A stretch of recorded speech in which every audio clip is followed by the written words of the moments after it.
One of the most iconic women of our generation, especially if you ask a millennial woman, and a sitting member of Lok Sabha, typing out a message, slut-shaming and degrading women that she does not agree with, calling them ugly, talking about their body counts, thereby using the exact same language that some of the most hardcore red pill content creators use to degrade women and put them in their places. Especially addressing Hindu women, because those are the women she wants to protect because the other women are not even worth addressing. Taking every single possible dig at these women. That also would apply to her, by the way. It says something about the political landscape of today. I have had the highest respect for Kangana Ranaut for her journey, and I do really even today appreciate the strength and resilience that she has shown, which a lot of people don't have. And therefore there is something peculiarly disgusting to see her turn around and become the monster that she claimed to hate. She helmed the cause of feminism, and I would say was the public face of feminism for a good couple of years, especially after Queen and after everybody realized how distinct and full of ups and downs her journey had been. However, now I feel about her that she is, like most people in her industry, and I mean both movies and politics, not really a feminist, but she is an opportunist. Not just an opportunist, she is a male-centered bully.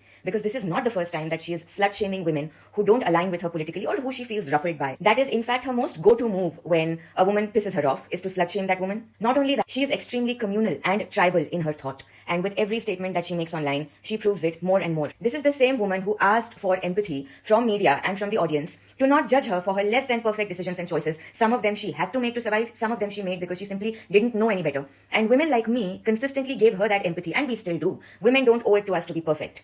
And she was a young girl just carving out her path. But then for her to turn around and become everything that she sought protection from, that she sought understanding against, there's something so ugly about it. First of all, just looking at this post, it makes me feel like she follows some of the red pill incel content creators. This language is not language that I expect to appear outside of those spaces. I don't want, and I hope that this language is not normalized in our country. Secondly, we talk about equality a lot. Imagine a male politician coming out and saying a lot of these modern young Hindu women are too ugly to be homemakers and they just want to have endless body counts.